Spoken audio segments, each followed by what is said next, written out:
et bienvenue pour cette nouvelle soirée consacrée à un saint, un père ou une mère aujourd'hui ce soir qui a laissé des traces indélébiles. On va le voir dans l'histoire de l'Église orthodoxe du XXe et du XXIe siècle, puisque maintenant c'est ça. Donc il s'agira donc de Mère Gabrielle, dont la sainteté a été très récemment, au mois d'octobre, reconnue par le Saint-Synode du patriarcat de Constantinople, auquel participait d'ailleurs notre métropolite. Alors je commence par dire que Monseigneur Dimitrios n'est pas là ce soir, mais il va arriver tout à l'heure. Il avait une urgence, il a dû se déplacer à Lyon et il arrive maintenant, et donc il a demandé que l'on commence et il va arriver en cours. C'est à lui que nous devons cette série de conférences, comme vous le savez. Et bon, il va peut-être dire un mot à tous tout à l'heure. Alors, pour moi, j'ai toujours l'honneur et le plaisir de présenter des gens que j'aime beaucoup, qui parlent de sujets en plus qui sont très, très chers à tous. Et ce soir, c'est le père Yannick Provost. Alors, je viens de lui demander en quelle année il avait été ordonné, parce que quand je l'ai connu, il n'était pas ordonné. Nous étions sur les bancs de l'école pratique de nos études tous les deux, et ça fait un moment. Et voilà, on s'est connus comme ça. Alors, le sujet dont va parler le père est justement cette mère Gabrielle, donc Gabrielia. Moi, personnellement, j'ai connu la personne qui a écrit le livre, qui était une fidèle disciple de Gabrielle et qui était à l'époque, quand je l'ai connue, parce qu'elle écrivait le livre sous la fascination totale de sa mère spirituelle. Et comme nous allons le voir, c'était une fascination tout à fait justifiée. Donc je ne veux pas bavarder davantage, puisque le père Yannick a des choses plus intéressantes à nous dire. Et puis, évidemment, si vous avez des réflexions ou des questions tout à l'heure, comme vous savez, cette soirée est prolongée. Ces soirées sont toujours prolongées par, c'est pas un débat, mais c'est une discussion qui enrichit beaucoup les propos et qui amène beaucoup plus loin la discussion. Donc, Père Yannick, le grand plaisir. Alors, le Père Yannick est archiprêtre et recteur des paroisses de Quimper et de Rennes, et entre autres un très grand fan, si je puis dire, des voyages à Jérusalem. Ça n'a rien à voir avec ce soir, mais ou un peu quand même.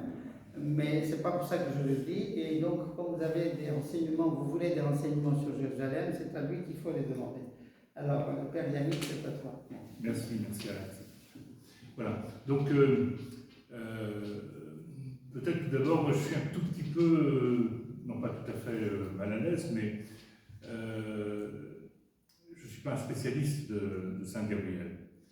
Il se trouve que quand on a appris, comme le disait Alexis tout à l'heure, quand on a appris en octobre 2023 la décision du Saint-Synode de canoniser Mère Gabrielle, qui est devenue donc Sainte Gabrielle de Constantinople.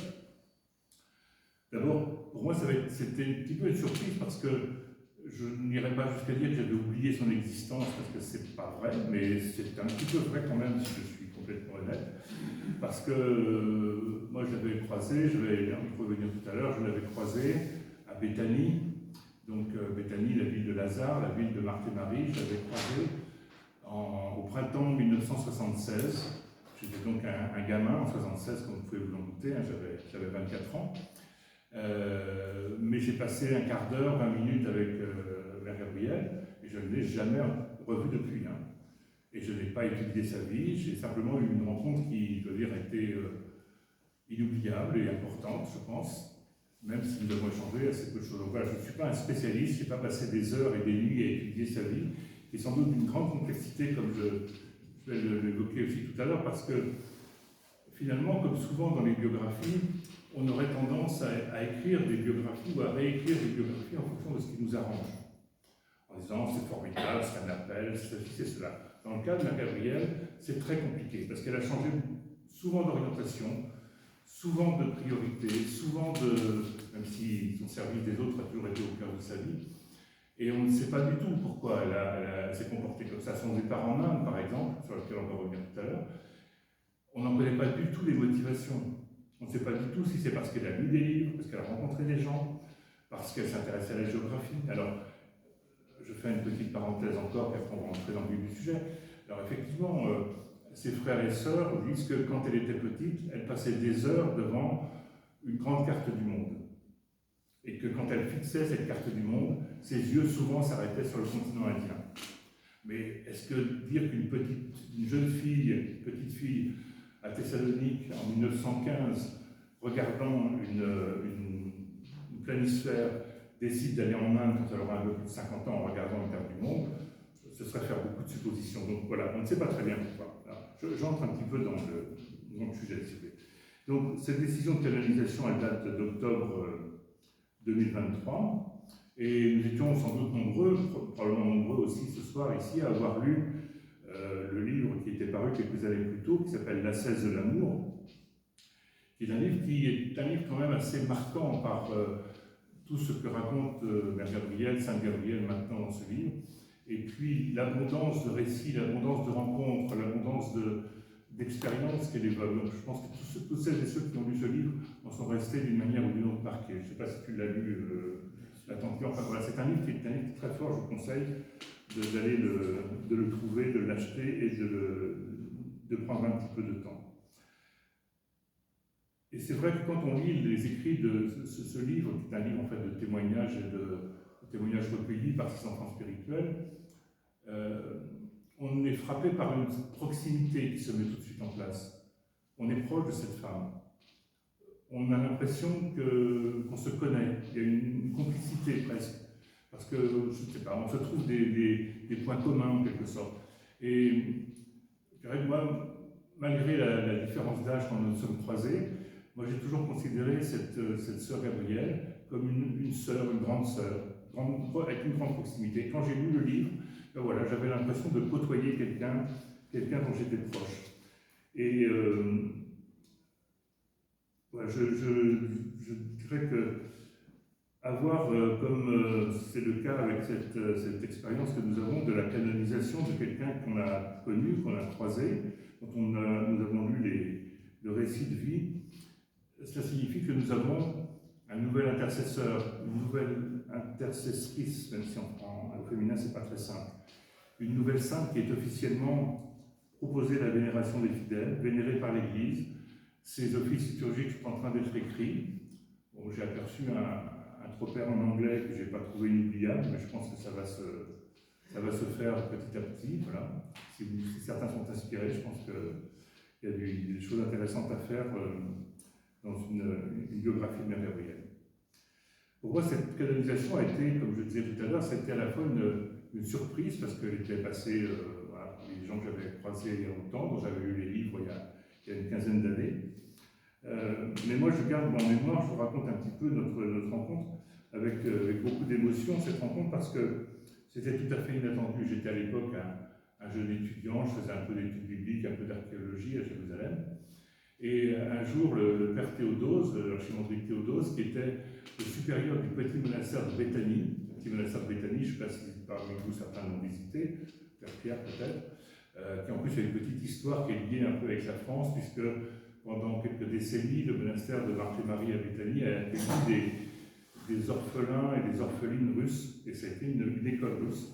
Et un certain nombre de gens qui sont arrivés en France ensuite, ont émigré vers la France, sont passés par l'école de Béthanie. Donc on a un petit bout d'histoire avec ce monastère. Je voudrais dire que le père Théodose, que je connaissais bien, qui était un moine âgé, il devait avoir 75 ans à peu près à l'époque, en 76, qui avait aussi beaucoup d'humour. J'aime bien les gens qui ont de l'humour en général.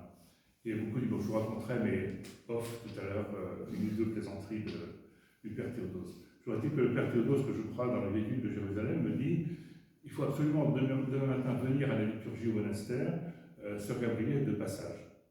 Moi, je dis qui est cette sœur Gabrielle, pourquoi je devrais changer mes projets, tout ça. Il faut que tu rencontres sœur Gabrielle. C'est un impératif. Tu viens demain matin à la liturgie, tu rencontres sœur Gabrielle. Demain matin, je vais bien sûr à la liturgie, et après le petit café, le verre d'eau fraîche qui suit la liturgie, sœur Gabrielle me fait signe, on va s'asseoir sous un sycomore dans le monastère.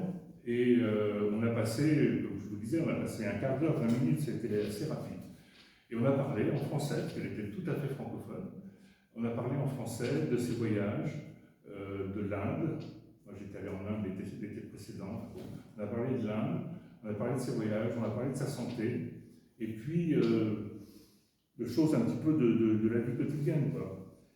On a évoqué la parabole du bon samaritain, je me souviens très bien de ça, en me disant qu'elle me disait donc voilà, le soin du prochain devait être au cœur de notre vie, et que chrétien ou pas chrétien, l'attention à l'autre était quelque chose auquel on devait véritablement se consacrer. C'était la première de nos priorités, c'était d'être attentif à l'autre et de lire et de relire cette parabole du bon samaritain. Évidemment, comme on était à Béthanie, elle a aussi évoqué Marthe et Marie, et l'évangile que nous connaissons bien, celle qui a choisi la meilleure part. On dit voilà, il faut bien choisir, il faut choisir la bonne part. Je suis sûr que tu choisiras la bonne part. Voilà. Et puis enfin, après notre verre de grenadine, elle m'a dit une petite chose juste avant de me quitter avec un grand sourire. Elle m'a dit voilà, moi, chaque matin, je ne le fais pas toujours, mais quand je ne le fais pas concrètement, je le fais en esprit, je prends une feuille blanche, je signe en bas de la feuille blanche avec mon nom et je dis au Seigneur, tu peux écrire ce que tu veux pour ma journée, je suis d'accord, je souscris. Et tu fais absolument ce que tu veux. Je dis oui à tout ce que tu me demandes. Et il faut faire ça. Il faut que chaque jour, chaque matin, on soit prêt à faire ce que le Seigneur nous demande.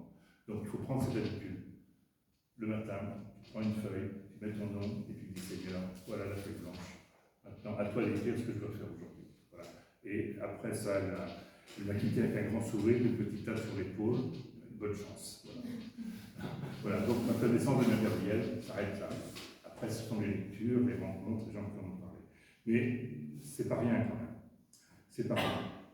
Voilà, donc maintenant, évidemment, quand je retourne à Béthanie, puisque comme l'a dit Alexis, moi je vais chaque année au moins une fois, et je retourne dans 10 jours. En sortant de l'église par la porte latérale de cette belle petite église du monastère, je contourne par le chevet de l'église et je vais jusqu'au tombeau du père Théodose qui est là le long de l'église, et je lui dis merci d'abord pour l'accueil que tu m'as réservé pendant des années, et puis merci pour être venu un jour comme ça dans la rue de Jérusalem me dire il faut que tu viennes au monastère, il faut que tu vas sur Gabriel. Donc voilà, à chaque fois que je passe à Béthanie, j'ai quand même un petit moment de remerciement pour notre cher père Théodose. Alors, on va essayer d'entrer un peu concrètement maintenant dans sa vie, si vous voulez. Alors, moi, sa vie, encore une fois, je ne la connais que par ce qui a été écrit par ses disciples, par les quelques petits écrits qu'elle a laissés, par les témoignages. On n'a pour l'instant pas une vraie biographie qui a été rédigée, on a des éléments assez disparates, on ne va pas trop rester sur les sources, mais ce n'est pas le sujet. Donc, je t'ai dit qu'en plus, on ne sait pas forcément très bien pourquoi elle a pris telle ou telle option dans sa vie, pourquoi elle est partie en Inde, pourquoi elle est partie en Angleterre. Ça reste un petit peu confus.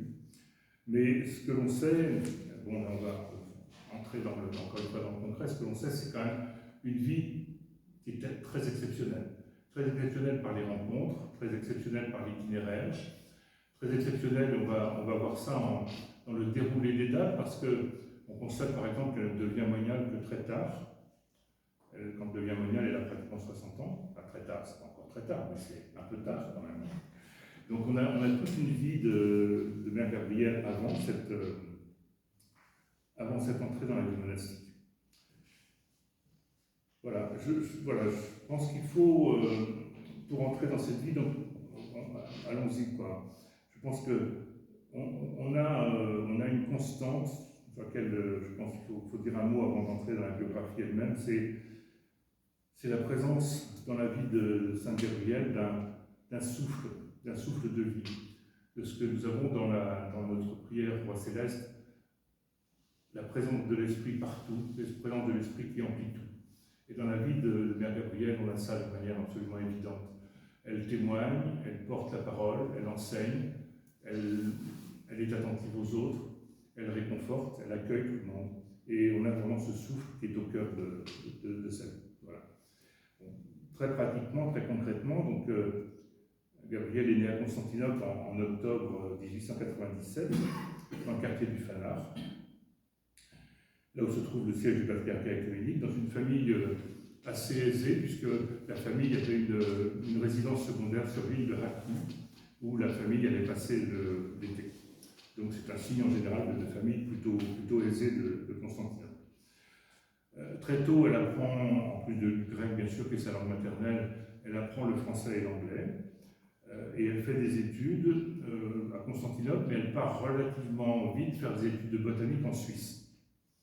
Un peu moins de 20 ans, dans une école francophone. Donc, ce qui explique que quand je l'ai croisée beaucoup plus tard, elle avait un français qui était vraiment excellent. C'est une enfant qui, d'après les témoignages que nous avons, est une enfant plutôt vive, sociale, peut-être un peu bavarde, peut-être un peu dissipée, avec quelques petites manies qui nous sont arrivées, qu'elle a racontées elle-même, donc, puisque c'est elle qui le raconte. Elle demandait en particulier à ses parents à ce que, quand quelqu'un frappait à la porte, sonnait à la porte, ce soit toujours elle qui aille ouvrir, parce que ça lui permettait d'accueillir les gens. Et c'est une petite chose, mais elle dit que cette habitude d'aller accueillir les gens dans la maison de ses parents, elle l'a prise quand elle avait 5 ou 6 ans à Constantinople. Et c'est intéressant, c'est anecdotique, mais c'est intéressant. Donc, à l'école, elle se manifestait toujours comme une enfant très, très curieuse, posant plein de questions, encore une fois, un peu bavarde, d'après ce qu'on peut lire, un peu dissipée. Et elle dit elle-même, un peu plus tard dans sa biographie, que c'est en Angleterre qu'elle a appris à se taire. Parce qu'elle a travaillé un petit peu comme infirmière, on va y venir tout à l'heure dans son déroulé de la biographie, mais avant cela, elle le dit elle-même, elle était plutôt bavarde, plutôt curieuse, plutôt se mettant de ce qui ne la regardait pas. Mais c'est bien d'avoir des saints qui, dans leur jeunesse, ont été un peu dissipés, c'est rassurant, ça veut dire que je vous laisse un tout petit peu d'espace. Voilà. Donc elle aimait la géographie, je l'ai évoqué tout à l'heure, et elle avait une expression qui est assez drôle, qui est de dire que finalement, quand elle a commencé à voyager et à bouger, elle est devenue la balle de jeu des anges. C'est-à-dire que les anges la balançaient dans un coin ou dans un autre. Donc voilà. Donc le terme en français ne veut pas dire grand-chose, mais l'expression va être la balle de jeu des anges. Donc un peu plus tard, en 1923, donc elle a 24-25 ans, en 1923, elle se retrouve à Thessalonique et elle poursuit des études d'université en philosophie et en botanique. Elle est d'ailleurs, c'est important de noter, l'une des premières femmes à fréquenter de manière complète des cursus universitaires, parce que 1923, Thessalonique, c'est quand même encore très tôt. Ensuite, en 1932, donc une dizaine d'années plus tard, la famille reste à Thessalonique, en 1932, elle a ce qu'elle appelle une expérience de rencontre avec le Christ devant une icône, dont on ne sait pas grand-chose, parce qu'elle évoque ça dans sa vie en parlant d'une merveilleuse expérience, d'une nuit inoubliable, tout ça, mais on ne sait pas forcément comment les choses se sont passées. Et là, elle décide de quitter sa famille, de prendre des distances avec sa famille, même si elle était très attachée à sa famille, en particulier à sa mère, et elle part en Angleterre, où elle se forme à la physiothérapie. Physiothérapie, ou une forme un peu proche de la chiropraxie, tout ça, je ne suis pas spécialiste, hein, mais quelque chose comme ça, quoi. Voilà, qui va l'amener ensuite à travailler un petit peu dans ce domaine. Donc elle se forme à la physiothérapie en Angleterre, et là on est donc elle part en 37-38, et elle est évidemment bloquée par la guerre en Angleterre, parce qu'elle ne peut pas revenir en Grèce à cause de la guerre. Donc elle travaille un petit peu, elle fait différents boulots en Angleterre, mais avec toujours déjà un engagement en quelque sorte, en disant, parce que son premier employeur lui dit, mais il faut ouvrir un compte en banque pour qu'on puisse vous verser votre salaire, et elle refuse. Elle dit non, ça ne servira jamais à rien. Je veux que tout ce que je possède puisse tenir dans ma poche. Voilà. Et quand ma poche sera pleine, je distribuerai. Voilà. Donc on a déjà assez tôt ce comportement assez intéressant de notre chère Avrilia, elle s'appelait Avrilia à l'époque. Donc en même temps, pendant la guerre, elle travaille aussi comme un peu femme à tout faire chez une dame, Madame Bright, qui est une célèbre féministe et suffragette très militante en Angleterre, mais qui visiblement est un peu dure avec elle, puisqu'elle lui dit régulièrement de se taire. Et elle dit elle-même, c'est là que j'ai appris à me taire, parce qu'avant, je parlais même quand on ne m'interrogeait pas, et j'avais toujours envie de parler de tout et de me mêler de tout. Et là, j'apprends à me taire, et me taire, finalement, c'est pas mal, parce que ça me permet de penser au Christ. Voilà. Donc parfois, la mauvaise humeur d'une vieille dame anglaise, ça peut nous orienter vers quelque chose d'intéressant aussi. Voilà. Parce que cette dame, Madame Bright, chaque fois que cette jeune femme voulait parler de sa vie, elle se faisait un peu rembarrer, on va dire. Voilà, donc après son séjour en Angleterre, donc après la guerre, elle a aussi été infirmière pendant la Seconde Guerre mondiale, bien sûr, elle repart en Grèce et elle travaille comme enseignante, puis directrice d'une école d'agriculture. Une école d'agriculture qui a été fondée par des quakers américains. Voilà, encore une fois, comment elle est arrivée directrice d'une école d'agriculture fondée par des quakers dans le nord de la Grèce, aucune idée. Elle dit simplement, encore une fois, dans ses mémoires, où ce qu'ont raconté ses enfants spirituels, elle a été dans telle école et elle a été la directrice de l'école. Donc voilà, elle a été directrice de l'école d'agriculture. Voilà.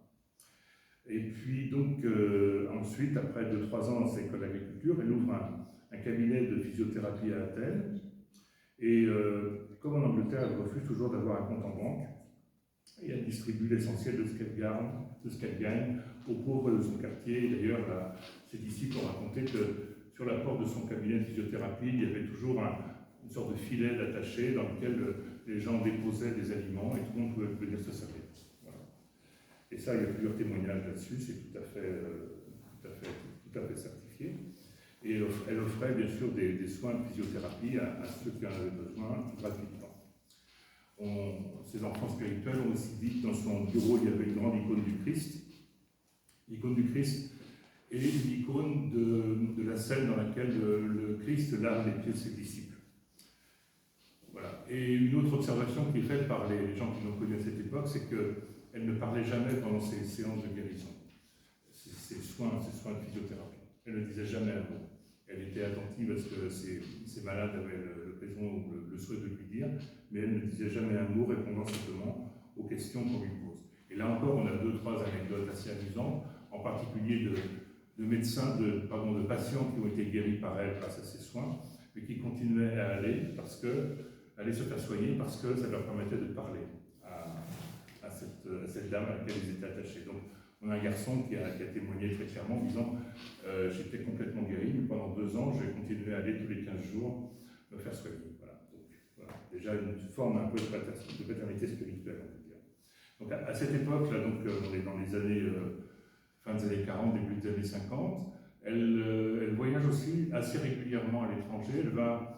Elle quitte la Grèce assez souvent pour aller aux États-Unis, où elle rencontre Rose Kennedy, donc la mère du président Kennedy, et Martin Luther King, dont elle deviendra assez proche. À tel point, on a même des correspondances de Mère Gabrielle, de Saint Gabriel, de soutien à Martin Luther King et à sa cause. Okay, c'est assez intéressant parce qu'on est loin avec le travail de Martin Luther King contre le racisme aux États-Unis, on est assez loin du Fanard, de Thessalonique, de la Grèce. Mais on a une proximité dans l'engagement et dans le souhait de défendre et de se battre contre les injustices. Voilà. Et à partir de ces voyages à l'étranger, donc début des années 50, régulièrement, elle écrit dans ses correspondances à ses amis qu'elle commence à pratiquer de manière suivie et régulière la prière de Jésus. Alors, ensuite, l'événement suivant marquant dans sa vie, c'est le décès de sa mère en 1954. Donc déjà, en 1954, notre jeune Adrienne n'est plus si jeune, puisque si vous faites bien les comptes, elle a 56 ans. Alors on la considère toujours un peu comme une jeune femme, parce qu'elle bouge, elle se déplace, elle va un petit peu partout, mais c'est déjà plus tout à fait une jeune femme. Et donc, à 56 ans, elle décide de partir pour l'Inde. Et elle prend cette décision la nuit qui suit la mort de sa mère, après avoir passer la nuit en prière, dit-elle dans ses correspondances. Donc, elle part, mais elle veut partir en Inde tout de suite. Mais quand elle fait sa demande de visa à Athènes, elle n'obtient pas de visa. Donc, elle commence à voyager en disant je veux aller en Inde. Donc, elle part, elle visite la Suisse, l'Autriche, la France, l'Italie, Israël, le Liban, la Syrie, la Jordanie. Et en Jordanie, elle obtient enfin un visa pour aller en Inde. Et là encore, c'est assez flou, puisqu'elle évoque ça dans ses correspondances. On pense que cette période pendant laquelle elle a voyagé dans tous ces pays, ça dure à peu près une année. Et là, elle fréquente, et c'est assez intéressant aussi, et aussi pour nous aujourd'hui, parce que dans tous ces pays qu'elle a traversés, à cette époque, elle fréquente les communautés orthodoxes. Et elle est très heureuse de découvrir, là vous voyez, on est en 1956, hein, elle est très heureuse de découvrir l'existence de communautés qui prient en allemand en Allemagne, en italien en Italie, et en français en France. Et on est en 1954. Pour une jeune femme née à Constantinople, c'est pas mal. Donc pas un attachement vous voyez, à une langue, à une culture qui serait fondatrice chez elle, mais vraiment une ouverture aux autres langues et aux autres cultures qui est très importante. Et elle raconte aussi qu'à cette époque, alors c'est toujours dans ses récits, encore une fois c'est toujours un petit peu compliqué, elle dit qu'à chaque fois qu'elle entre dans une église, l'évangile est toujours le même. Vends ce que tu possèdes et suis-moi. Alors évidemment, c'est quelque chose de c'est pas possible, parce que d'un dimanche à l'autre, les lecteurs d'évangile ne sont pas les mêmes, à moins qu'elle ait des paroisses très particulières, mais même avec nos spécificités non orthodoxes, c'est pas possible. Donc, mais elle dit ça, elle dit voilà, je n'entends que cet évangile et je mets les pieds à l'église. Donc il faut que je suive cette injonction. Donc voilà, elle est très imprégnée de cette approche. Et donc, finalement, elle part en Inde et elle se fixe dans un monastère hindou, avec un maître spirituel hindou à l'époque, donc Shivananda, qui est un maître spirituel assez connu en Inde, qui a écrit des livres publiés en France d'ailleurs. Et à partir de là, de ce moment-là, en Inde, on l'appelle Sœur Lila de Grèce. C'est un nom qu'elle va avoir pendant tous ses séjours en Inde. Et les Indiens, quand ils écrivent, parlent toujours de Sœur Lila de Grèce dans la correspondance. Et c'est intéressant aussi de voir que, là on le voit dans ses écrits, dans ses correspondances avec ses enfants spirituels, que bien que vivant dans une communauté hindouiste en Inde, il n'y a aucune forme de syncrétisme. Elle n'écrit jamais, pas dans notre état de nos connaissances, elle n'écrit jamais, tout ça c'est un peu la même chose. Et non, les hindous sont des hindous, ce sont des gens très bien, qui ont une religion extrêmement riche, une tradition, mais il n'y a aucune forme de syncrétisme, de mélange. Elle reste une orthodoxe, 100%, sans concession, et elle le dit sans ambiguïté.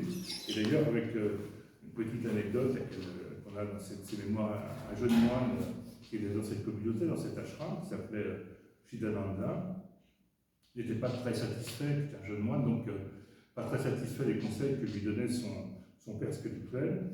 Et de retour au monastère, il demande à nouveau à son père spirituel qu'est-ce que je dois faire, je suis énervé, etc. Et le père spirituel lui répond quelque chose d'assez incompréhensible. Et n'étant pas satisfait de cette réponse, il va voir Sœur Lila, donc notre Sainte Gabrielle, lui demande conseil. Et Sœur Lila lui répond que quand on vit dans la solitude, il est parfois facile d'oublier notre état de pécheur. Et qu'il nous faut donc se confronter au monde. Parce que c'est une possibilité de mesurer notre capacité à l'indulgence, notre capacité à l'amour, que la vie solitaire peut nous faire déraper en quelque sorte. Donc voilà, et donc ce jeune moine Shidananda lui dit, mais pour avoir une meilleure connaissance de cette sensibilité et de cette nécessité de l'amour du frère, qu'est-ce que je dois faire? Et Sœur Gabrielle répond, il faut lire la Philokalie. Et elle fait venir d'Angleterre des traductions de la Philokalie qu'elle va distribuer. Elle va les distribuer généreusement autour d'elle. Et le jeune moine Shidananda, qui devient petit à petit un moine plus chevronné, plus expérimenté, lui-même stocke des Philokalies et distribue des Philokalies à tous les gens qui visitent son monastère, en particulier aux pèlerins qui viennent d'Europe occidentale, en disant « Vous êtes chrétien, la réponse est là ». Donc c'est quand même une situation assez singulière d'un moine hindou qui distribue des Philokalies à des gens qui viennent d'Europe occidentale à la recherche d'une forme de vie spirituelle. Et ce moine hindou, ce Shidananda, distribue des Philokalies à ses visiteurs. Voilà. C'est assez intéressant. Donc, après son séjour au monastère, où elle reste 3 ans à peu près, Sœur Lila s'est rendue dans une léproserie qui était une des plus connues d'Inde, qui s'appelait la léproserie de Baba Ante. Baba Ante, c'était un riche avocat qui avait renoncé à toute sa fortune pour consacrer sa fortune aux pauvres, et qui, depuis une rencontre qu'il avait eue avec un lépreux, il le dit lui-même dans ses mémoires, il n'a jamais pu oublier le visage de ce lépreux, et il a décidé de consacrer sa vie au service au service des lépreux en Inde en fondant plusieurs dispensaires. Baba Ante est devenu un proche de Sœur Lila, donc de Sainte Gabrielle, et ils ont toujours continué jusqu'à la fin de sa vie à correspondre, à échanger et Baba Ante est évidemment aussi un hindouiste. Il y a un autre personnage, un autre grand ami de Sœur Lila, je dis Sœur Lila parce qu'à cette époque on l'appelle Sœur Lila, c'est un écrivain israélien et juif très croyant qui s'appelle Yehuda Hanegbi, qu'elle a rencontré lors de l'un de ses voyages en Israël, et elle échange aussi pendant les 20 ans qui suivent, 30 ans qui suivent pratiquement, une correspondance spirituelle ininterrompue avec cet écrivain israélien et juif. Voilà. Et puis on a également beaucoup de détails de sa vie de cette époque grâce à une correspondance avec une femme grecque dont elle était proche qui s'appelle Elena Virdou. Voilà, on a pas mal d'échanges avec Elena qui sont aussi intéressantes pour connaître sa vie à cette époque. Alors, la vie de Sœur Lila, de Mère Gabrielle, Saint Gabriel à cette époque est assez. Sa vie en main, c'est Tintin, quoi. C'est-à-dire que quand vous lisez ça, elle fait des promenades, elle va visiter des ashrams, des communautés à dos d'éléphants, elle tombe en panne de voiture sur une route et elle est entourée de 3 tigres avec qui elle discute pendant toute la soirée, etc. Enfin, c'est des aventures incroyables, quoi. Et elle dit toujours ça avec tellement de simplicité qu'en disant bah oui, la voiture est tombée en panne, je me suis assis sur le capot de la voiture, les tigres sont venus, on a passé la soirée, quoi. Voilà. Comme si passer une soirée avec des tigres dans un endroit perdu d'Inde, c'était quelque chose de parfaitement naturel. Et quelquefois, j'ai relu, là, évidemment, avant cette rencontre de ce soir, j'ai relu le livre sur elle. Bon, quelquefois, on se dit c'est pas possible. Moi, je ne doute pas que tout ça soit vrai, parce que j'ai parfaitement confiance, mais ce sont des séries d'aventures tellement incroyables qu'on s'en vient à douter. Voilà. Et donc, en 1959, 1960, elle a donc une vocation à la vie monastique qui effleure. Donc, elle a un peu plus de 60 ans, et elle envisage de devenir moniale. Et d'une manière aussi assez amusante, elle a quelques hésitations parce qu'elle se dit le problème c'est que si je deviens moniale, il faudrait que je m'habille en noir. Je déteste le noir. Et je ne suis pas sûr d'avoir envie de devenir moniale à cause de ça, parce que je n'aime pas du tout le noir. Et elle avait même demandé à ses parents l'autorisation, enfin ses parents étaient encore vivants, après leur mort, à ne pas porter de deuil en noir, mais à s'habiller en bleu, ou en bleu foncé, parce qu'elle détestait le noir. Et pendant la vie monastique, j'ai très envie d'y aller, mais le noir, c'est pas possible. Donc c'est assez amusant parce que finalement, elle a joué le jeu et elle s'est habillée en noir pour tout le monde. Enfin, en tout cas, elle est habillée en noir quand je l'ai croisée. Voilà. Donc voilà, on a toujours encore quelqu'un d'assez particulier. Et alors, là, elle prend donc la décision de devenir moniale et elle devient moniale dans le monastère de Béthanie, dont on a parlé tout à l'heure. Donc elle retourne en Jordanie de l'époque, puisqu'on est avant 1967. Donc avant 1967, le village de Béthanie est dans le territoire administré par la Jordanie, donc elle retourne en Jordanie et elle devient moniale. C'est d'ailleurs donc ce père Théodose dont j'ai parlé tout à l'heure qui va la tonsurer. Et elle devient donc moniale à Béthanie. Elle ne va pas non plus rester très longtemps. Mais bon, petite anecdote aussi, avant pour reparler de son départ d'Inde, elle dit voilà, j'ai très envie de devenir moniale, malgré l'obligation de porter du noir, mais j'ai pas d'argent. Et finalement, elle parle à ses amis du monastère, et ce sont ses amis du monastère, les moines hindous du monastère dans lequel elle était, dans le monastère de Shivananda, ce sont les moines hindous du monastère qui vont lui payer son voyage. Voilà. Donc c'est assez sympathique, et avec une petite lettre qui est un petit mot sur l'enveloppe qui lui est remise pour payer son voyage par ses amis moines hindous, en disant au lieu d'offrir argent au temple, nous te l'offrons pour que tu deviennes moniale pour servir ton Dieu. C'est bien, voilà. Donc elle est tonsurée moniale avec le nom de Gabrielle. Elle a toujours eu une vénération particulière pour les anges, donc elle a demandé à porter ce nom en entrant dans la vie monastique. Et elle a quand même très vite, elle a un peu la bougeotte, notre mère Gabrielle, elle veut retourner en Inde. Elle a un petit peu peur en retournant en Inde, ses ses amis hindouistes du monastère la rejettent parce qu'elle est devenue moniale. Donc elle a quelques hésitations, mais finalement, elle repart en Inde. Mais toujours dans les récits de sa vie, c'est toujours compliqué, parce que quand elle quitte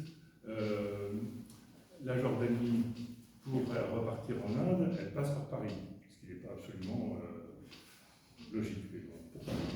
Et à Paris, elle fait 2 rencontres.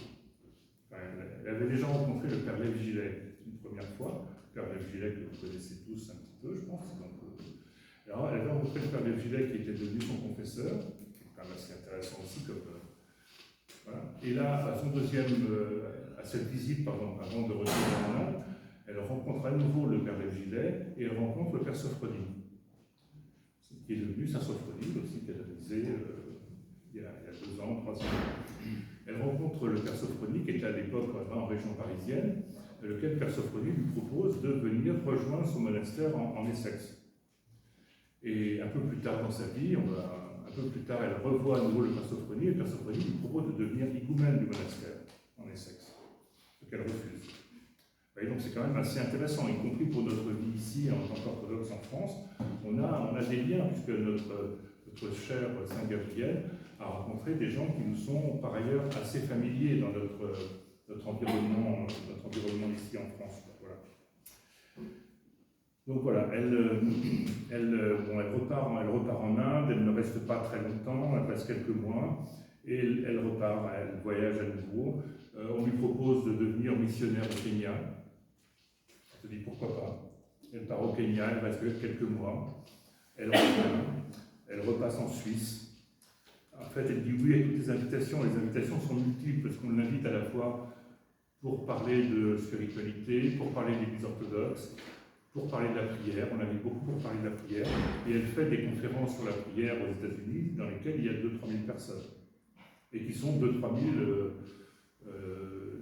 américains. C'est-à-dire pas la communauté grecque orthodoxe des États-Unis, mais vraiment des gens qui l'ont invitée. Et elle parle voilà.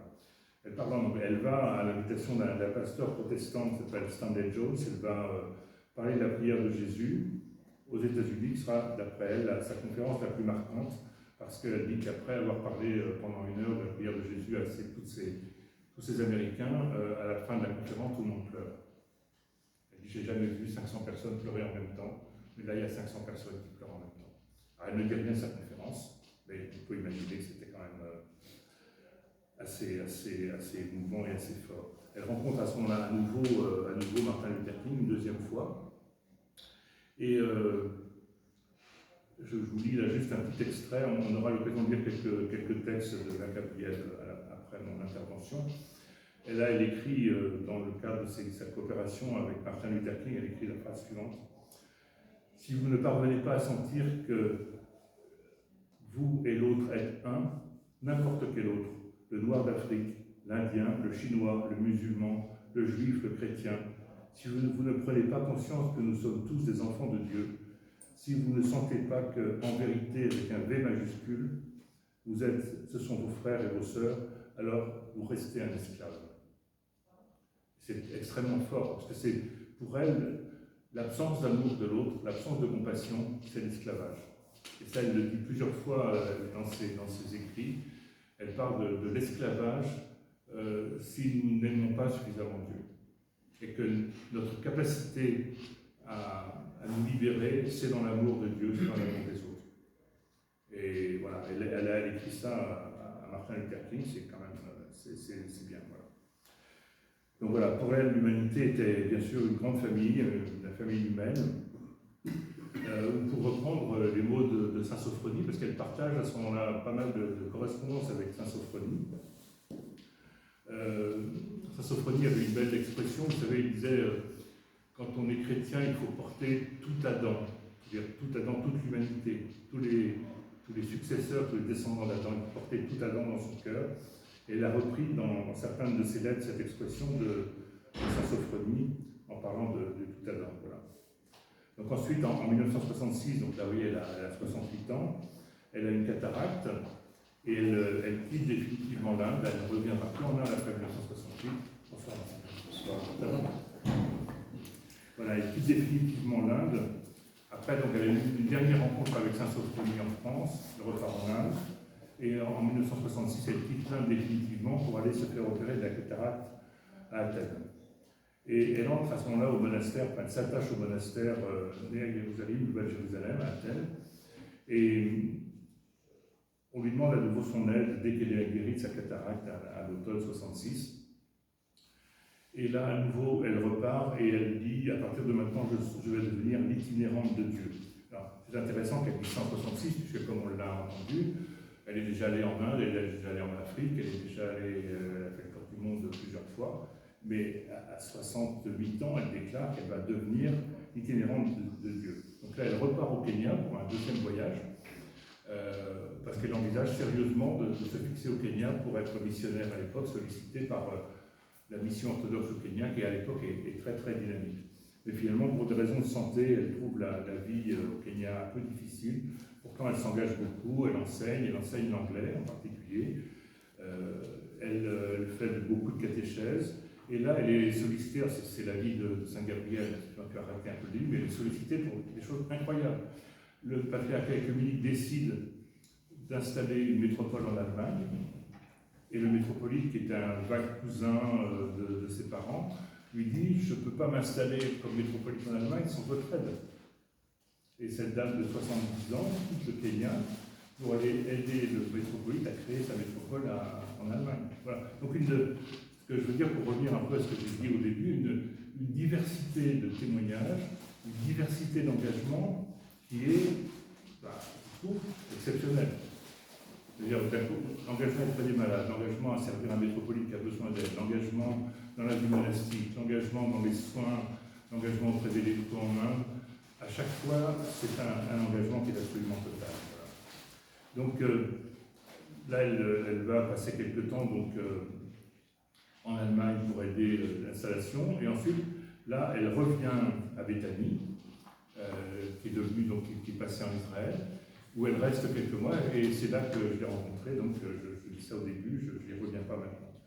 Donc elle reste à Béthanie quelques temps, et on lui propose à ce moment-là de devenir higoumène du monastère de femmes du Sinaï. Elle a 82 ans, elle n'est jamais allée au Sinaï, elle accepte.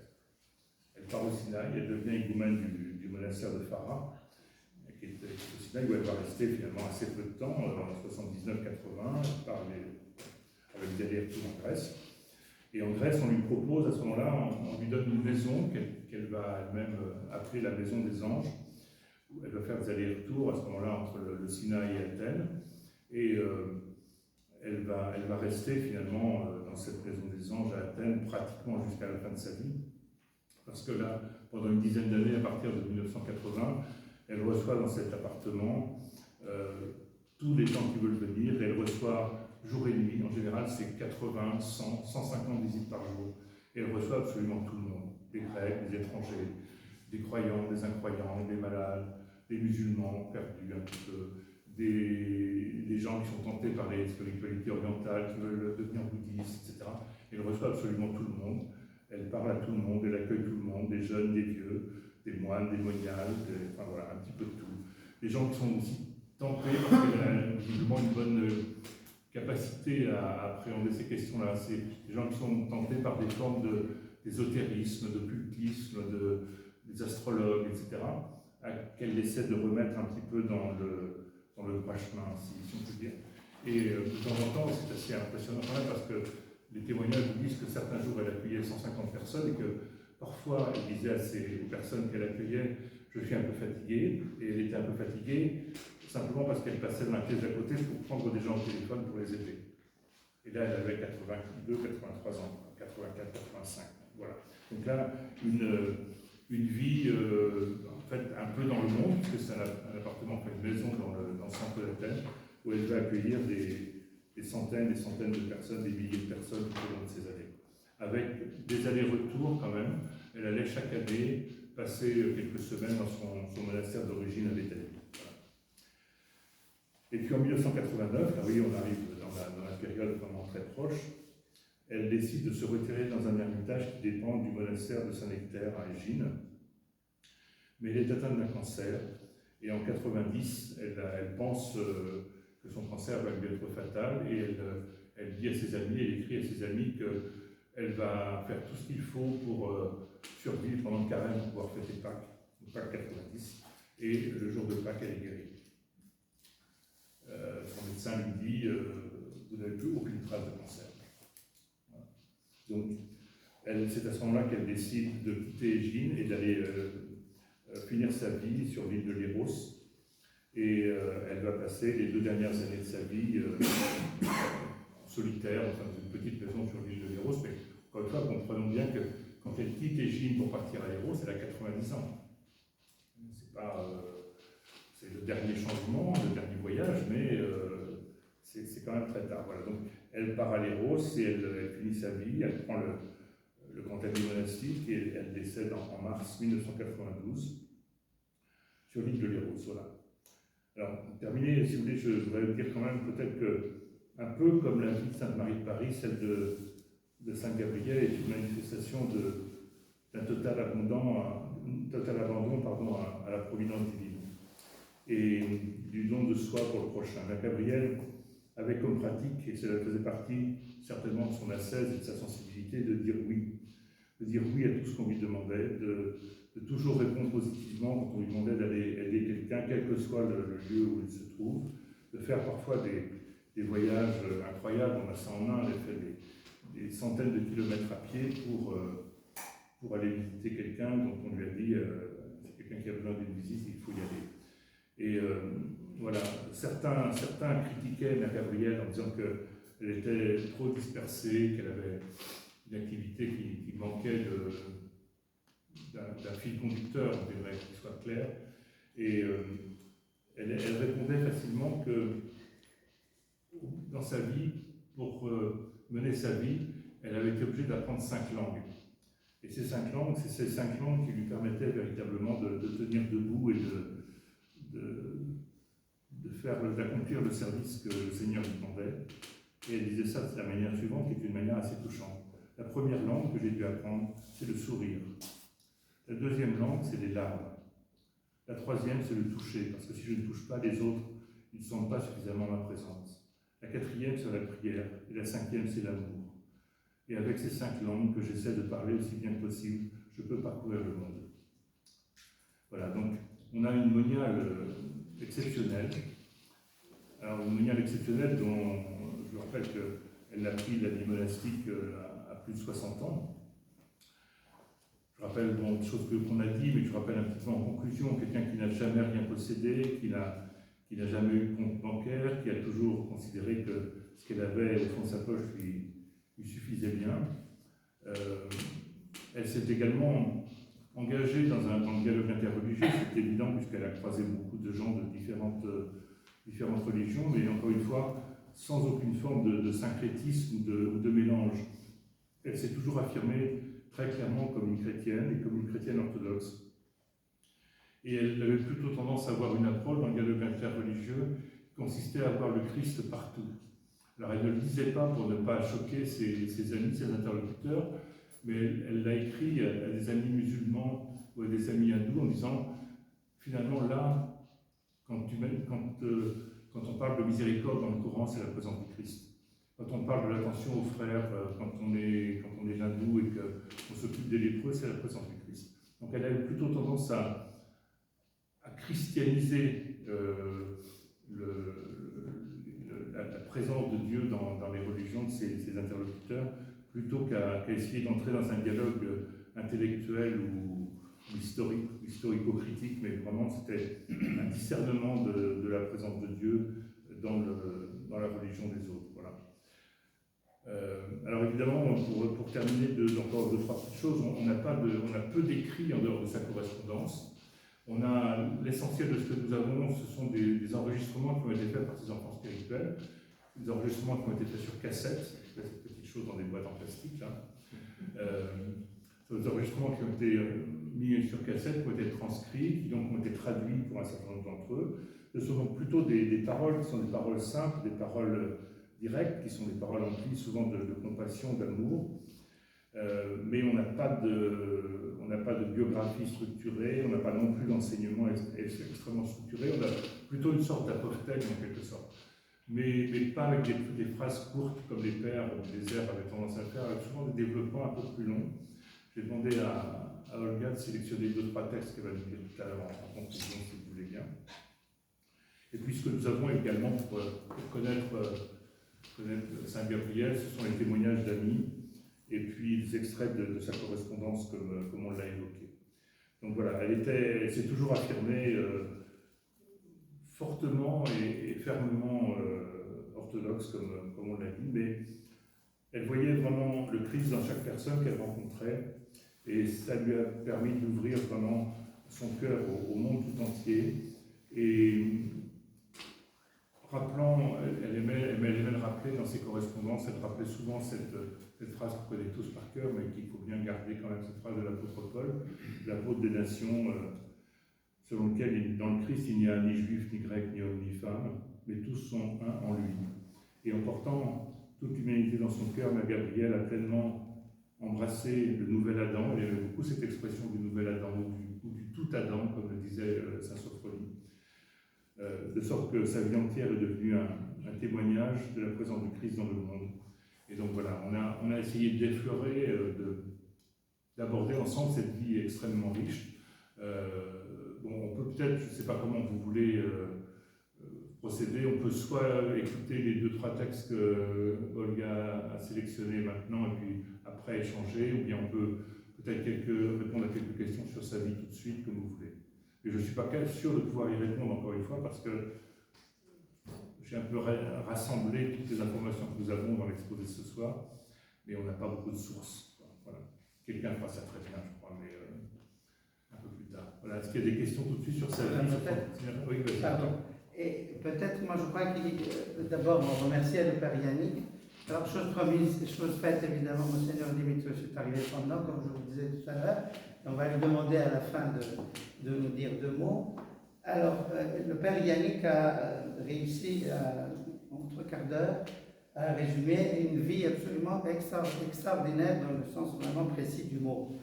Alors, je crois, avant peut-être, je ne connais pas les textes qu'Olga a choisis, mais je crois qu'avant, il faut s'arrêter sur quelque chose. Et tu parlais souvent de la diversité, évidemment, on voit l'ouverture et tout ça. Ce que tu as dit étonne un peu de quelqu'un qui est parti du fanal de Constantinople, etc. Mais je crois que c'est très d'abord représentatif des anciens cosmopolites, les fanariotes, d'avoir cette ouverture. Et deuxièmement, encore plus, je dirais avec elle évidemment, c'est qu'un vrai chrétien, je dirais un peu orthodoxe en l'occurrence aussi, n'a pas peur de parler avec les autres. Et comme tu as dit, elle était ouverte, elle a parlé à tout le monde, mais il n'y a jamais de syncrétisme dans ce qu'on connaît d'elle. Alors, je dis ça parce que très souvent, on voit qu'il y a un réflexe de fermeture par peur de perdre son orthodoxie. Non.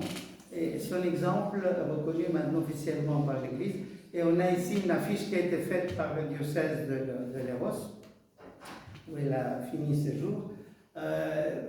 Donc, la reconnaissance officielle, je crois qu'elle marque aussi ce genre d'appréciation, si vous voulez, cette forme de sainteté pour montrer que quand on est vraiment chrétien jusqu'au bout, et tout dans sa vie témoigne de ça, nous n'avons peur, il ne faut pas avoir peur de rien et de communiquer avec les autres, non seulement parce que Saint Paul nous le dit et le Christ avant lui l'a dit, mais aussi parce qu'on le voit. Et en fait, s'il y a quelqu'un qui inspire tellement maintenant les générations d'aujourd'hui et qui oblige, je dirais presque moralement, l'Église officielle de la reconnaître, et c'est aussi parce que justement on voit que le témoignage est universel.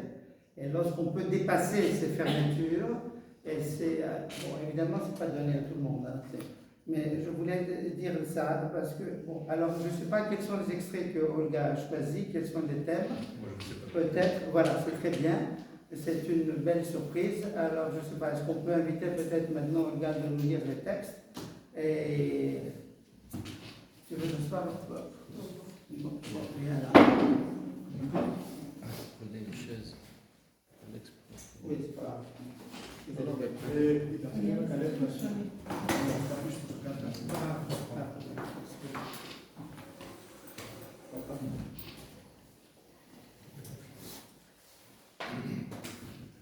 Je vais donner plus de texte pour que Olga puisse choisir. L'amour nous est donné par Dieu, car Dieu est amour. L'amour que nous portons aux autres vient de la source, va vers eux et retourne de nouveau à la source. Mais l'amour ne peut avoir de limite, il est infini. Et comme dit l'apôtre Paul, l'amour excuse tout, il croit tout, il espère tout, il endure tout. L'amour ne disparaît jamais. Quand tu donnes tout ton amour à quelqu'un qui ne l'accepte pas, cet amour retourne en toi. Le Seigneur dit, donne la paix à la maison où tu te rendras. Si elle n'est pas acceptée, la paix te reviendra. C'est ainsi dans la vie. N'oublie pas aussi que tout acte, tout souhait, toute bénédiction fait dans la bonté retourne à nous. C'est pareil pour le mal. C'est pour cette raison que nous devons faire très attention. Nous ne devons jamais avoir la moindre pensée négative ou contraire, car nous nous nuirons. Tu as compris? Quant à l'ingratitude, oublie-la. La reconnaissance que les autres peuvent éprouver ne doit pas nous préoccuper. C'est à toi de la ressentir envers Dieu d'abord et ensuite envers tout le monde. Attendre de la reconnaissance est trop mesquin. Tu dois même te réjouir de l'ingratitude des autres.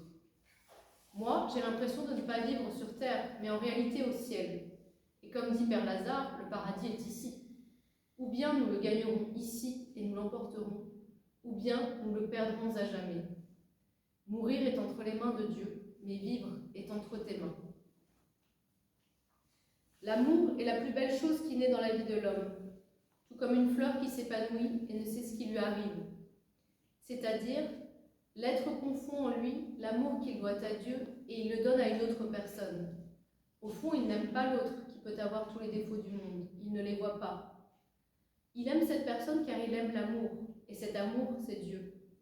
Il aime donc une personne visible au lieu d'aimer l'invisible, c'est-à-dire la source même de l'amour. Et bien sûr, l'échec viendra comme d'habitude, pour qu'on puisse ouvrir les yeux et voir. Dans son grand amour pour l'homme, Dieu l'enseigne petit à petit. L'un par un échec sentimental, l'autre par la perte d'un des sens, d'autres encore par une maladie qui les cloue au lit et les oblige à réfléchir sur leur existence. Toutes ces leçons sont à la disposition de ceux qui veulent en tirer parti. Dieu le fait avec tant d'amour qu'on ne s'en aperçoit à peine. Le but de l'homme, je vous donne un commandement nouveau, aimez-vous les uns les autres. Le but, c'est toujours l'amour, rien d'autre. Ne faire rien d'autre. Mais que veut dire l'amour? Aimer, c'est rencontrer une personne, n'importe laquelle, et cesser d'exister en tant qu'entité afin de pouvoir s'identifier à l'autre. Fût-il un malfaiteur? C'est quelque chose qu'on ne comprend pas. Tu te mettras à sa place, car il porte lui aussi en lui le souffle de Dieu, l'étincelle du Christ. Lui aussi a un cœur qui bat comme le tien. Autrement dit, c'est toi-même qui te reflète en lui. Si tu n'y arrives pas, tu ne pourras jamais aider l'autre. À quoi cela sert-il d'aimer seulement les bras tendus vers le Seigneur, verticalement, si on n'arrive pas à les ouvrir horizontalement aussi, afin d'embrasser si possible toute l'humanité, en faisant ainsi de notre corps le signe de la croix? Savez-vous ce qu'elle contient aussi? La plus grande félicité, sérénité, paix, douceur, miséricorde et amour de Dieu dans notre cœur.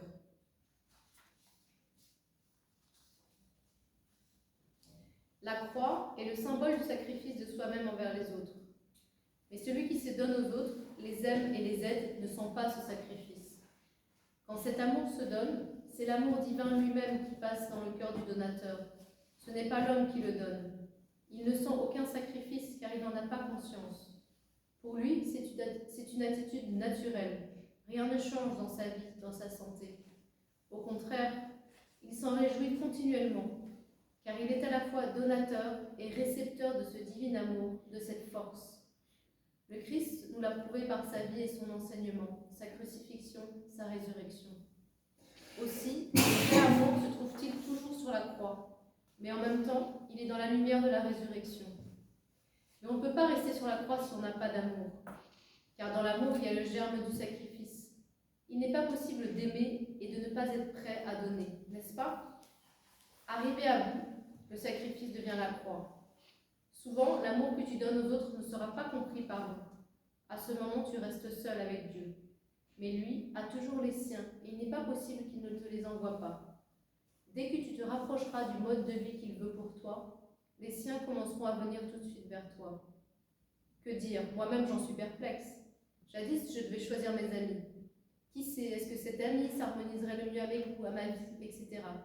Aujourd'hui, je n'éprouve plus un tel besoin. Quiconque viendra me dire un simple petit bonjour sera pour moi l'envoyé de Dieu, et on a l'impression même qu'il incarne un ange. Le Seigneur choisit ceux qu'il envoie.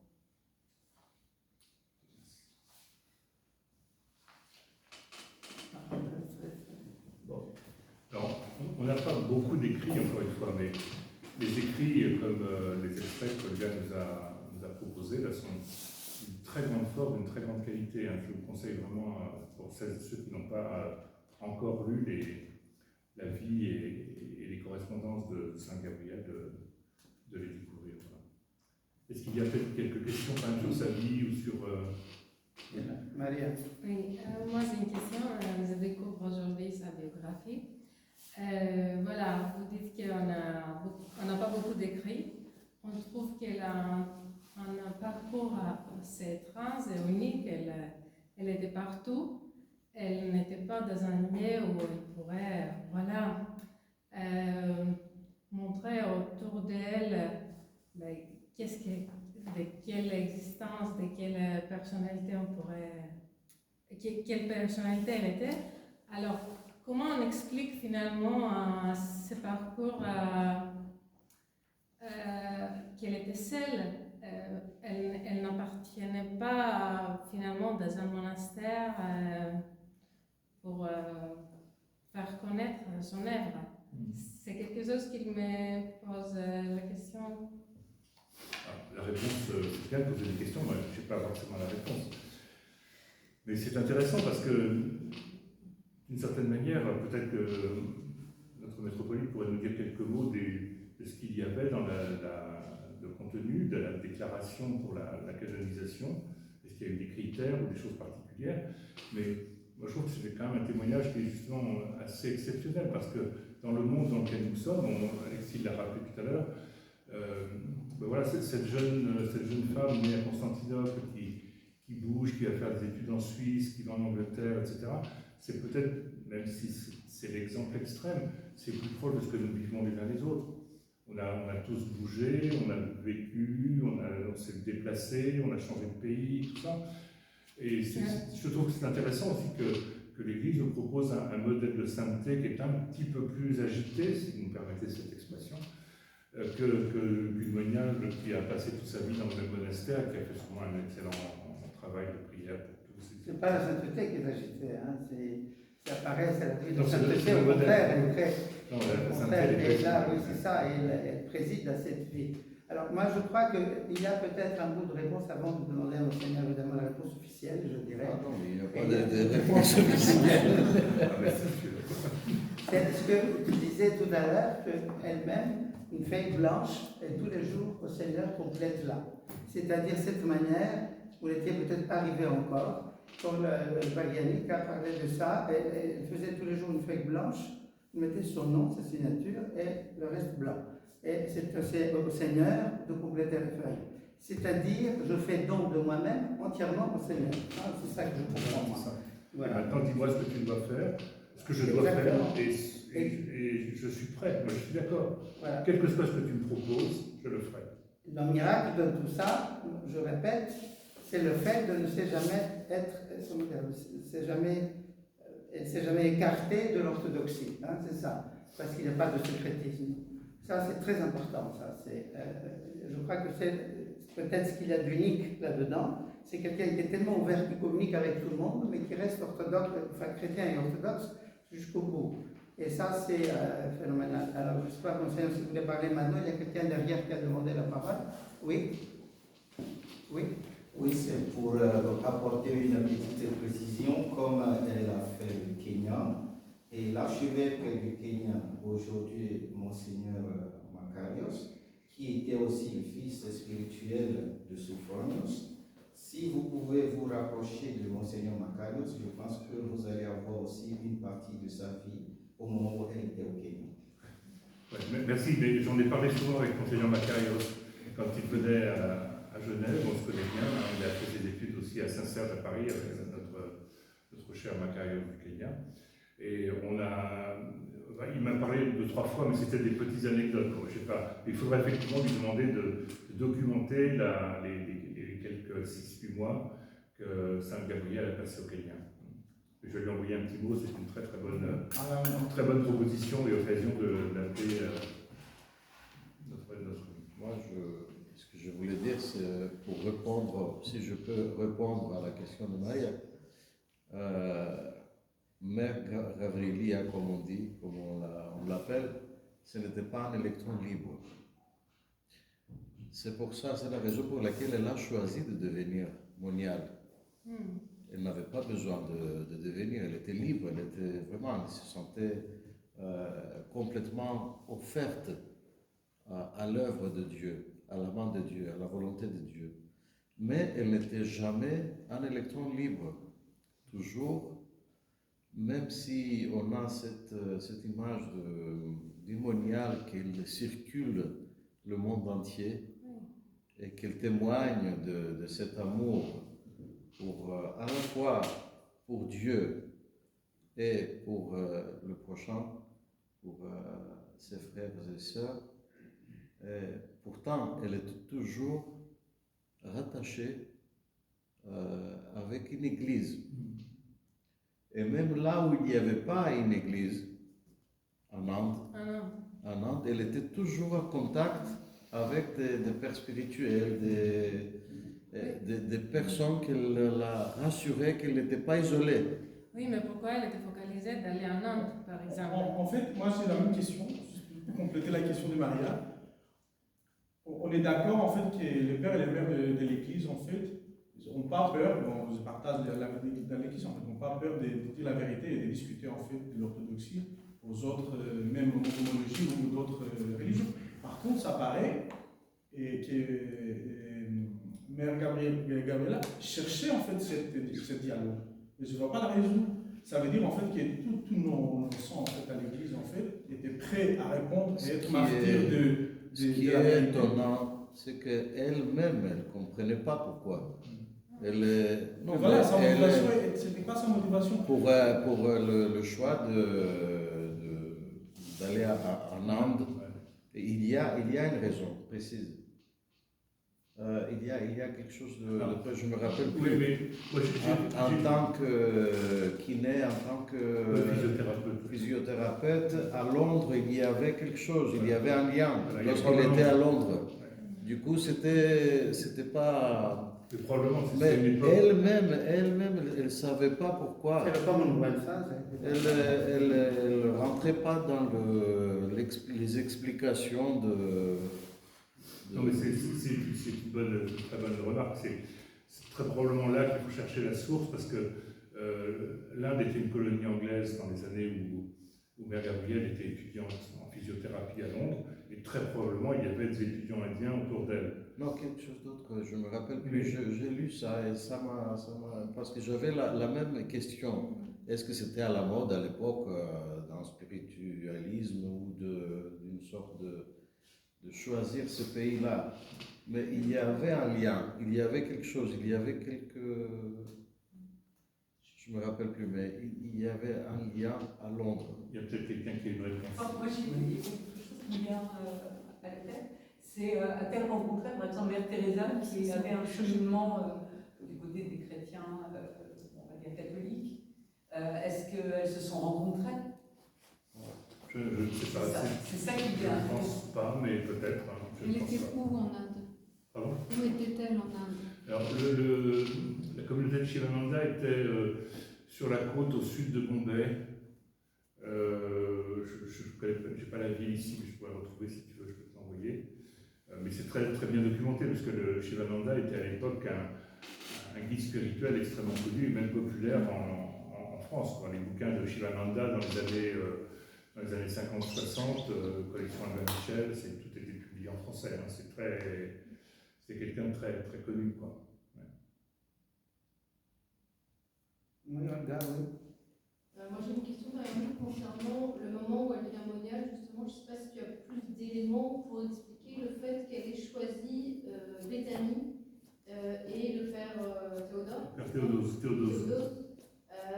plutôt que Athènes ou Constantinople. Pourquoi spécialement la Terre Sainte alors qu'elle n'avait pas assez de temps que ça avant? Alors, même si, encore une fois, ça c'est pas forcément très bien documenté, on sait que, comme je l'ai évoqué tout à l'heure, quand elle a décidé de partir en Inde, elle n'a pas obtenu son visa. Et à ce moment-là, elle est partie, elle est passée en Allemagne, en Suisse, en Autriche, etc. Elle a fait beaucoup de voyages. Et sa dernière étape, c'était la Jordanie. Jordanie de l'époque, donc à l'époque, Béthanie était en Jordanie.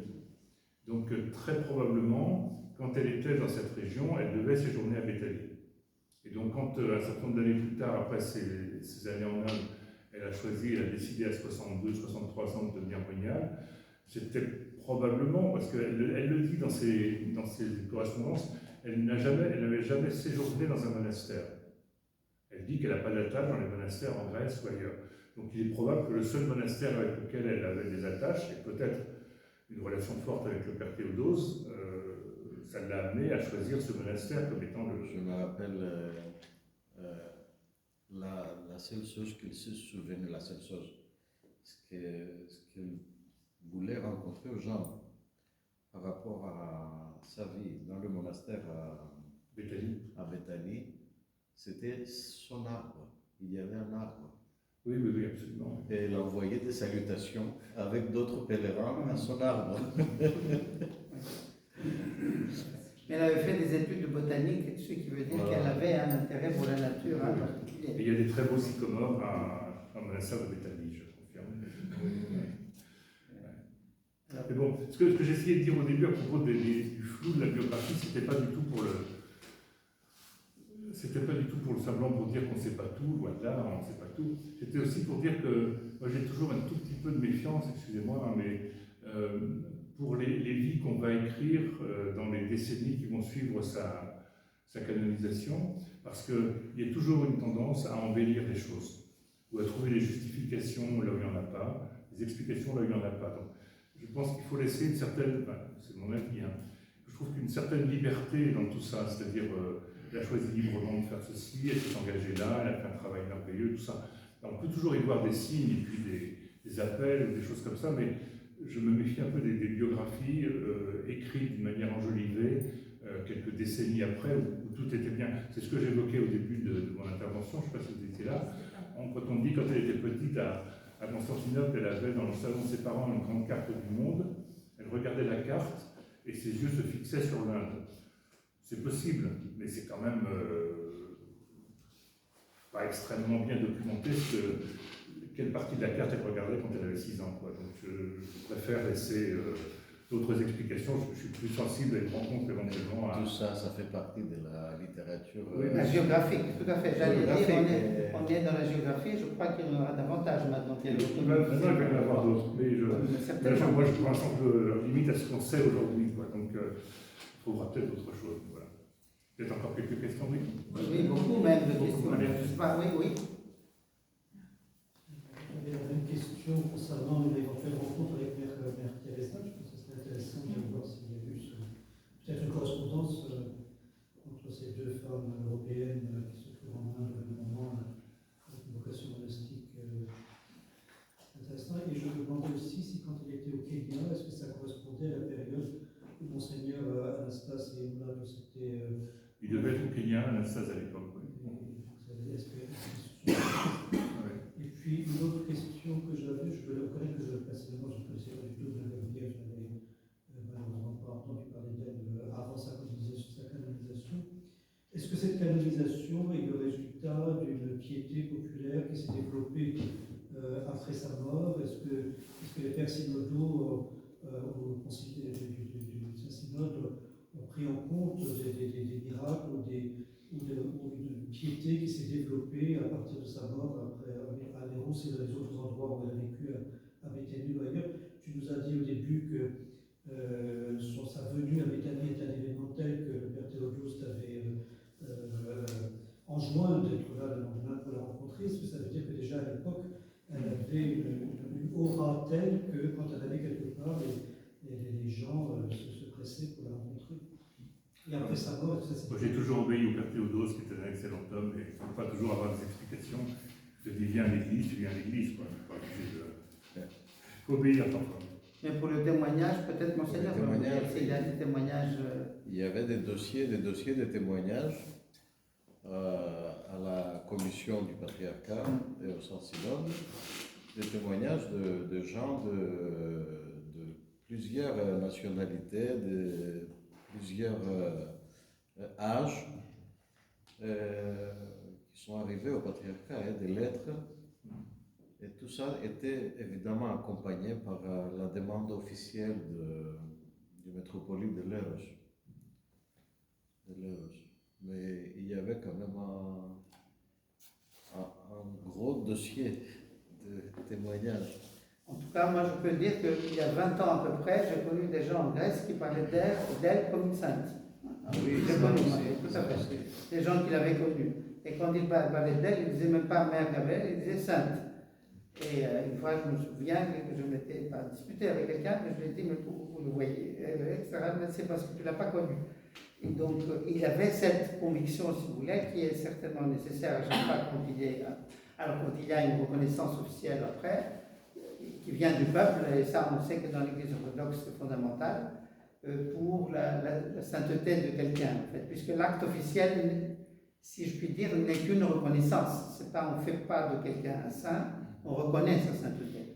Alors, c'est la grande différence avec l'Église de Rome, par exemple, où là, l'autorité suprême fait de quelqu'un un saint, elle lui accorde la qualité.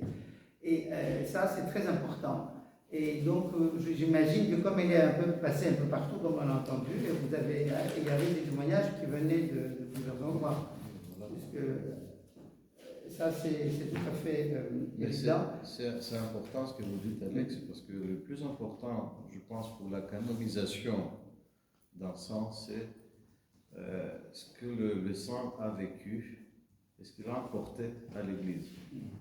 Ce n'est pas toujours les miracles ou les histoires extraordinaires ou métaphysiques ou je ne sais pas quoi.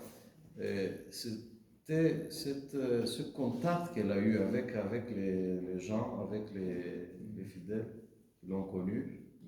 Et je pense que la plupart des témoignages, c'était ça. C'était cette impression qu'il rencontrait vraiment une femme de Dieu, une sainte. Et déjà, elle était atypique, comme vous l'avez, c'est ce qui est. Et aussi, il faut souligner le rapport avec la France, si je puis dire. Oui, parce que tu as dit qu'elle avait comme père le père Lev Gillet. Je ne sais pas si tout le monde connaît, mais le père Lev Gillet, c'est un moine de l'Église d'Orient. On lui doit beaucoup de livres, etc. C'était une forte personnalité. Donc, elle passait par Paris pour aller Elle parlait français. Elle parlait français. Ça, c'est le cosmopolitisme de son sentiment. Voilà. Et anglais, français, tout le monde, j'imagine qu'il parlait le turc aussi, le grec, ça. Je n'ai pas vérifié, mais en tout cas pour le. J'imagine tous ces gens-là le parlaient. Alors, c'est déjà une ouverture très grande. Mais ça, je ne sais pas, est-ce qu'il y a d'autres. Olga voulait dire quelque chose tout à l'heure. Oui, j'ai une question sur les sources marianiques.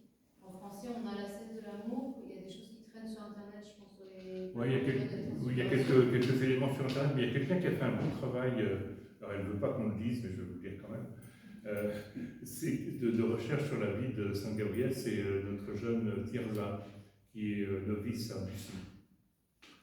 Et Tirza a toujours beaucoup aimé Saint Gabriel, et depuis qu'elle est jeune, enfin depuis qu'elle a 15 ans, 16 ans, je me souviens en avoir parlé avec elle au camp il y a 7-8 ans, elle était toujours fascinée par Saint Gabriel. Et elle a commencé à rassembler des éléments en anglais, de correspondance, d'enregistrements, d'enseignements dont on n'a pas connaissance en français.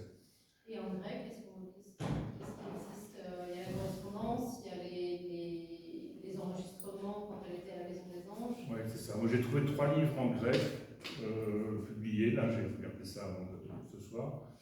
Enfin, il y a une biographie et puis les 2 autres sont des enseignements, correspondance et enseignements. Mais on va certainement trouver d'autres choses, hein, parce qu'il y a des choses qui n'ont pas dû être. Tu as connu sa fille spirituelle, toi Tout à fait. moment où elle faisait le livre, elle était dans un état de fascination et d'enthousiasme absolument extraordinaire. Et elle disait, moi j'avais vu c'était presque prêt, et je disais c'est très impressionnant, très impressionnant. Elle m'a dit c'est rien à côté de ce qu'elle était, je ne peux pas transmettre vraiment, parce que ce que nous recevions au moment où elle recevait, quand elle était avec Margarita, c'était pas du tout, elle se sentait incapable de le transmettre. Donc c'était certainement quelqu'un qui avait un charisme de communion. On est certainement en face d'une grande sainte des temps modernes, du XXe siècle. Voilà. Donc voilà, on peut l'ajouter dans les gens que les saints que nous prions chaque jour pour. Voilà. C'est quelqu'un de. Et comme c'est tout récent, Monseigneur, moi je vous soumets une idée, c'est comme sa fête est le 28 mars, qui est le jour de sa dormition en fait, c'est d'avoir un office. Et en sa mémoire, et puis il y a déjà un office, des offices existent. Il y a des offices, c'est ça, voilà. Un office du métropolite de Rhodes. Ah oui. Il a écrit ça. Ce qui était étonnant quand même, c'était que 2 jours après sa canonisation, il y avait une foule au patriarcat qui venait surtout de Léros, mais d'Athènes aussi, de Thessalonique, des fidèles qui sont arrivés au patriarcat au Fana pour participer à la canonisation officielle de Saint Gabriel. Parce qu'il y avait encore 2 saints avec elle. Et on n'en parle pas trop. On parle surtout pour la canonisation de Mère Gabrielle. Ce qui confirme ce que nous disions tout à l'heure, c'est qu'il y a vraiment l'appui et la réception populaire qui est fondamentale. Et d'ailleurs, la grande importance d'une reconnaissance officielle, c'est qu'après la personne est inscrite dans le calendrier liturgique et il y a un office, il y a un jour où on fait mémoire de ça et l'Église reconnaît officiellement cette présence en fait dans la vie liturgique, ce qui est fondamental. Je ne sais pas s'il y a d'autres questions ou réflexions ou je sais avant de terminer. Oui. Une dernière question. Vous avez parlé de son lien en particulier avec les anges, mais je me demandais s'il y avait des saints en particulier qui l'avaient inspiré ou s'il y avait un père spirituel très important dans sa vie. Les liens que l'on connaît, Monseigneur l'a rappelé tout à l'heure, c'est vrai que je l'ai évoqué parce qu'elle le met dans ses correspondances. Quand elle est allée en Autriche, elle était heureuse d'aller à l'église en entendant des offices qui soient célébrés partiellement en allemand. Et de même, on peut penser que le père Léo Gillet, qu'on connaît bien ici en France, qui a été un des tout premiers à avoir une paroisse francophone ici à Paris, a été son père spirituel. Et il y a une correspondance, d'après ce que j'ai vu, moi je ne prétends pas avoir tout vu, mais il y a quand même une trentaine de lettres entre le père Léo et Saint Gabriel. Et donc, qui remonte relativement tôt, avant sa rencontre avec Saint Sophronie, puisqu'elle a rencontré Saint Sophronie plus tard. Et donc voilà, son premier père spirituel authentifié, si je peux dire, c'est le père Léo. Et c'est quand même assez intéressant, parce qu'encore une fois, pour une femme née à Constantinople dans ce milieu, qu'elle choisisse comme père spirituel quelqu'un qui est moine à Paris et qui est en train de créer la première paroisse francophone près du Panthéon. Donc voilà, c'est pour ça aussi que pour nous, le lien il est là, en dehors du fait que c'est certainement une très très grande sainte, j'en dis pas une seconde, on a des liens avec des personnages qui sont aussi des personnes qui sont des acteurs importants. Donc, le père Léo et sa Sophronie, c'est pas mal. Et quand même, là on peut penser aussi que j'ai dit rapidement tout à l'heure, mais que si, et ça c'est aussi tout à fait bien documenté, si le père Sophronie lui a demandé de venir dans un premier temps dans son monastère dans l'Essex, et qu'après son refus, 2-3 ans plus tard, quand il se voit à nouveau, il lui dit si vous venez dans l'Essex, vous serez higoumène de la communauté des sœurs. On peut penser que Saint Sophronie avait un bon discernement pour choisir ses higoumènes. Et elle a refusé parce qu'elle avait peur, et ça elle l'a dit aussi, que si elle intégrait une communauté comme le monastère de l'Essex, elle n'avait plus cette liberté de voyager, voilà, c'était son charisme d'agir comme ça. Donc voilà, elle sentait que le Seigneur avait besoin d'elle dans cette relative errance. Et puis bien sûr, troisième, sans doute le Père Théodose de Béthanie, puisque c'est le Père Théodose qui l'a tonsuré monial dans le monastère de Béthanie. Voilà. Le Père Théodose, alors je vous ai promis des anecdotes, je vous en donne une parce que sinon je pensais que je viens faire de l'humour, mais c'était quelqu'un qui avait un humour extraordinaire, il était toujours souriant, toujours très accueillant, toujours très agréable. Et un jour, un peu par hasard, on s'est retrouvés à Rifa à prendre le même bateau pour y aller en Grèce. Et Père Théodose est un vénérable archimandrite avec une belle barbe blanche. Et sur le bateau, les gens ont commencé à dire « C'est qui ce moine avec une belle barbe comme ça et qui a l'air d'un homme extrêmement important ?» Et quelqu'un a glissé comme ça dans une conversation à la salle à manger, il dit « Peut-être que c'est le patriarche. » Et alors, on sait c'est le patriarche, alors, on va l'inviter à dîner. Et on l'a invité à dîner, le Père Théodose a fait la conversation, j'étais allé dîner avec lui, je me souviens très bien. Il y avait des Grecs, mais il y avait aussi des Anglais, des Allemands, un petit peu de tout sur le bateau. Et Père Théodose faisait la conversation, on parlait des monastères de Palestine, tout ça. Et puis, il était très discret, très simple, mais bon, il avait fait la conversation comme ça. Et le lendemain, tout le monde dit, vous avez vu, le patriarche était sur le bateau, il a été invité à dîner par un groupe hier, il faut qu'on l'invite maintenant pour le déjeuner du lendemain. Donc on l'invite pour le déjeuner du lendemain. Et quelqu'un lui téléphonait en Grèce en disant, il y a le patriarche sur le bateau. Parce que quand on est arrivé au Pirée, il y avait une foule de gens avec des fanfares, etc. Et puis tout le monde disait, mais qu'est-ce qui se passe? On dit, mais c'est parce que voilà, vous êtes très discret, plein d'humilité, mais on voulait que le patriarche soit bien accueilli. Pas du tout, je suis supérieur de monastère, il y a 3 moniales, je ne suis absolument pas. Et oui, il s'est tourné vers moi, qui parlait bien français, le Père Théodose, il dit, en tout cas, on a bien mangé. Hein. Voilà.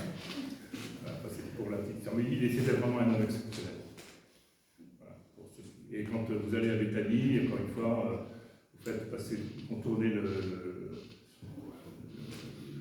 l'autel, enfin le devant, l'est de l'église, et la tombe de Père Théodose est là, et voilà.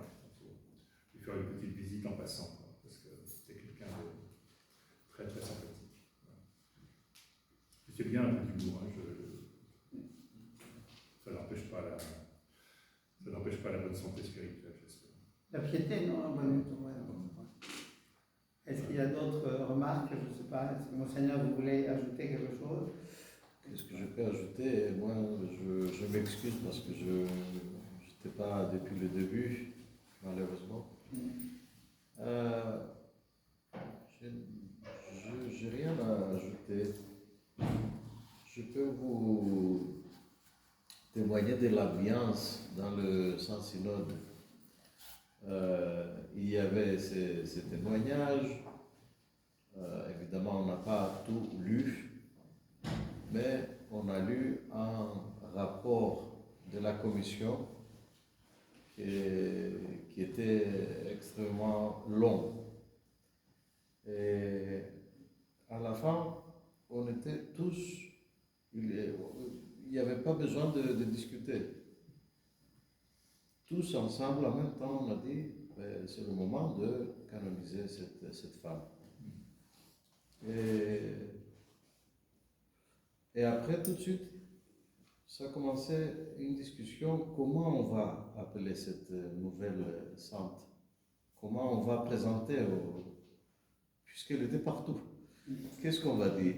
On va dire Sainte Gabrielia de Leros, Sainte Gabrielia de Gine, Sainte Gabrielia de Jérusalem, de Britannie, d'Allemagne. Et finalement, le patriarche il a donné la solution, il a dit on va l'appeler Sainte Gabrielia de Constantinople. Je pense que c'était ce que vous dites, vous avez dit tout à l'heure, Alexis. C'est grâce à sa naissance à Istanbul, à Constantinople. Et c'est grâce à son éducation qu'elle a pu avoir cette ouverture dans le monde entier. Et je ne sais pas si elle était consciente de ça ou pas. En tout cas, elle ne parlait pas trop de ça. Mais elle était une porteuse de cet esprit du patriarcat œcuménique, de cette ouverture au monde. C'était son éducation. Du coup, je pense que c'était un très bon choix de l'appeler Sainte Gavrielia de Constantinople. Et aussi, ce que je peux témoigner, c'était l'ambiance dans le Saint-Synode qui caractérisait la vie et la personnalité de Sainte Gavrielia. L'ambiance, c'était la joie. On était tous dans un esprit dans la joie, vraiment. Et même le patriarche, il était vraiment... alors qu'il y avait à la séance du matin, il y avait la canonisation d'autres saints, mais ce n'était pas du tout la même ambiance. Pas du tout. Et pour finir, je dis ça, le patriarche, il a dit enfant, une femme. On a canonisé une femme. Et c'était vraiment... Et après, il y avait l'arrivée de tout le monde pour sa canonisation officielle. Mais je dis ça et je finis. Pour nous, les orthodoxes, la canonisation, ce n'est pas ni une reconnaissance, ni une signature d'un évêque ou de plusieurs évêques, ni la proposition d'un primat ou d'un patriarche. La sainteté, c'est le besoin d'une communauté, de l'Église, de mettre en valeur certains charismes d'une personne. Et c'était le cas. C'était le cas. Parce qu'on n'a pas cherché ni des miracles, toute sa vie, c'était un miracle. On n'avait pas besoin d'aller chercher des anecdotes. Alors qu'il y avait dans le dossier, il y avait des témoignages. Voilà. Il y a eu un miracle en elle, puisqu'elle a été guérie de manière inexpliquée d'un cancer. Alors, je ne sais pas s'il n'y a pas d'autres questions, et je vous suggère de quitter, juste pour maintenant, mais après il faut aller lire, évidemment, parce qu'il y a ce témoignage, mais quitter la mère Gavrielia par une phrase que Olga a lue aussi tout à l'heure, que j'avais relevée moi-même en lisant ses écrits sur elle. L'amour est la plus belle chose qui naît dans la vie de l'homme. Et voilà, je crois qu'avec ça, elle est tout à fait dans la tradition de l'Église, depuis les évangiles, depuis Paul, etc. Et qu'elle a vécu ça de manière absolue, et c'est, je crois, ça qu'en fait, on a reconnu avec cet acte du mois d'octobre. Alors, après ça, évidemment, merci encore à Père Yannick, et pour terminer, l'annonce de la prochaine conférence, c'est dans 4 semaines pile. Et cette fois-ci, le conférencier sera l'archiprêtre Serge Chologou, que voici, et qui va parler d'un personnage que je n'ai pas connu moi-même, dont le père Boris nous parlait beaucoup de ça, le père Cyprien Kern, et je vous avais mis, je crois, érudit, pasteur et ami. C'était vraiment quelqu'un qui a marqué la vie de l'Église ici. Alors, comme vous parliez tout à l'heure du père Théodore qui a dit nous avons bien mangé. Alors, on complète toujours le spirituel par quelque chose de moins spirituel qui est derrière vous. Et comme je vois les deux pères infatigables, le père Ambroise et le père Panayotis, qui s'agitent beaucoup et qui travaillent toujours dans le silence de manière très efficace, on va certainement continuer cette discussion autour de la table qui est au fond de la salle. Merci.